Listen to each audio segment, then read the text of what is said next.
وہ مکہ مکرمہ کا شہر جہاں حضور علیہ السلام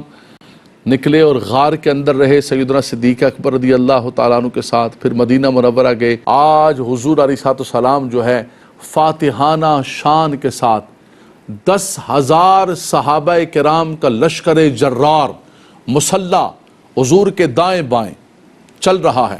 اور حضور علیہ السلام جو ہے وہ اللہ تبارک و تعالیٰ کی حمد و ثنا فرما رہے ہیں، رب تبارک و تعالیٰ کی تعریف کر رہے ہیں۔ اس لیے یہی فرمایا کہ وَرَأَيْتَ النَّاسَ يَدْخُلُونَ فِي دِينِ اللَّهِ أَفْوَاجًا فَسَبِّحْ بِحَمْدِ رَبِّكَ وَاسْتَغْفِرْ إِنَّهُ كَانَ تَوَّابًا۔ کیا کرنا ہے؟ جب جشن کا سما آ جائے، فتح کا سما آ جائے، کامیابی مل جائے، پھر بھی اللہ کی حمد کرنی ہے اس کی تسبیح کے ساتھ، اور اللہ کی بارگاہ کے اندر استغفار کرنا ہے، اس لیے کہ وہ بہت زیادہ توبہ قبول کرنے والا ہے۔ تو حضور علیہ السلام 10,000 کے لشکر کے ساتھ نکل رہے ہیں۔ اذا جاء نصر اللہ والفتح انا فتحنا لک فتحا مبینا لیغفر لک اللہ ما تقدم من ذنبک وما تاخر۔ اللہ تعالیٰ نے فتح مبین عطا فرمائی۔ صلح حدیبیہ کے موقع پر جب معاہدہ ہوا تو صحابہ کرام بڑے پریشان، یا رسول اللہ کیا ہم حق پر نہیں ہیں؟ کیا ہم سچے دین کے ساتھ نہیں ہیں؟ سیدنا ابو بکر صدیق رضی اللہ عنہ فرمایا کہ یہ رسول خدا ہیں، جو فیصلہ کریں گے سر بتسلیم خم، ہم اسی طرح قبول کریں گے۔ اور پھر وہاں پر بشارت ہوئی کہ بھائی یہ صلح حدیبیہ میں مسلمان ایک قدم پیچھے ہٹا ہے، لیکن اس کے بدلے میں اللہ نے فتح مبین عطا فرمائی۔ وہ فتح مبین کیا ہے؟ فتح مکہ ہے، جب حضور علیہ السلام جو ہے فاتح بن کر، اور پھر یہ بھی بتاؤں حضرات گرامی کہ جب انسان فاتح بن کر کسی ملک کے اندر لوٹ کر آتا ہے، اور پھر بھی اسی سلطنت میں، اس ملک میں، اس شہر میں جہاں سے ظلماً اسے نکالا گیا ہو اور تکلیفیں دی گئی ہوں، بند کیا ہو، ناطقہ کیا ہو، کھانا پینا بند کیا ہو، تو انسانی مزاج اور انسانی طبیعت یہ کہتی ہے کہ اب میں چن چن کے بدلے لوں گا، انتقام، ایک ایک شخص کو گھر سے نکالوں گا اور گھر سے نکال کر اسے نشان عبرت بناؤں گا، اور جو کچھ میرے ساتھ، میرے خاندان کے ساتھ، میرے بچوں کے ساتھ کیا، میری بچیوں کے ساتھ کیا، میں ایک ایک آدمی کا انتقام اور بدلہ لوں گا، اس لیے کہ اب میں فاتح بن کے آ گیا ہوں، اور اب میرے دائیں بائیں لشکر جرار ہے۔ لیکن قربان جائیں حضور علیہ السلام قصوہ اونٹنی پر بیٹھے ہوئے ہیں، اور وہاں پر بھی اللہ کی حمد و ثنا کر رہے ہیں، اور صحابہ کرام فرما رہے ہیں حضور کا سر مبارک بار بار جو ہے وہ اونٹنی کی کوہان کے ساتھ لگ رہا تھا۔ قرآن کیا کہتا ہے؟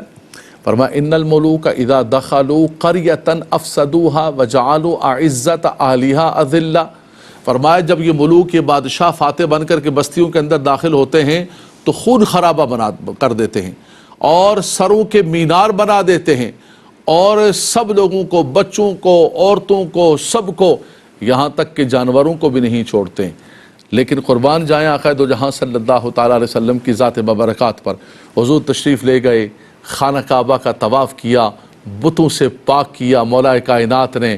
حضرت بلال حبشی خانہ کعبہ کے چھت پر چڑھے، اللہ اکبر، حضور نے فرمایا آئین بلال،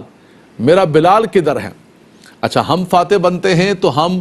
اپنے خاندان کو تلاش کرتے ہیں کہ میرا فلاں رشتہ دار کدھر ہے،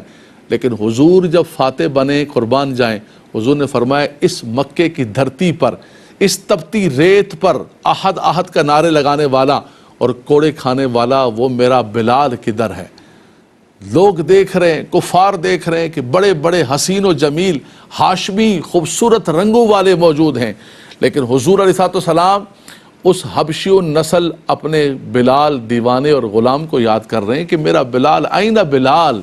میرا بلال کدھر ہے؟ اس فتح کے موقع پر خانہ کعبہ کے چھت پر چڑھے گا بلال، اللہ اکبر، اور اللہ تبارک و تعالیٰ کی توحید کو، تکبیر کو بلند و بالا کرے گا۔ مولا کائنات نے بتوں سے پاک کیا، اذان دی گئی خانہ کعبہ کی چھت پر، حضور نے طواف فرمایا کہ جو دروازہ بند کر لے گا، فرمایا اس کے لیے بھی امان ہے۔ پھر دیکھا سروں کو جھکائے کھڑے اکرمہ بن ابو جہل،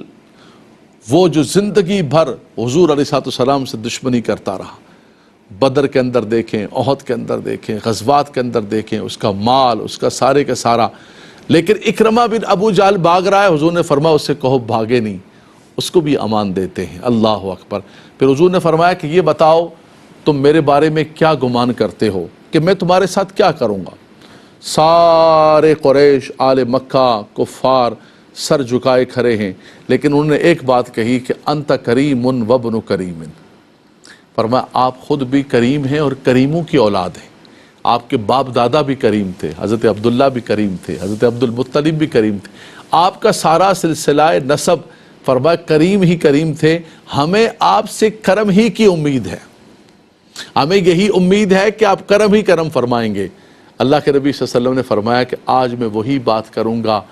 جو بات میرے بھائی یوسف علیہ السلام نے فرمائی تھی کہ لا تثریب علیکم الیوم انتم الطلقاء، تمہیں کوئی بھی ندامت نہیں ہے، شرمندگی نہیں، جاؤ میں نے تم سب کو معاف کر دیا۔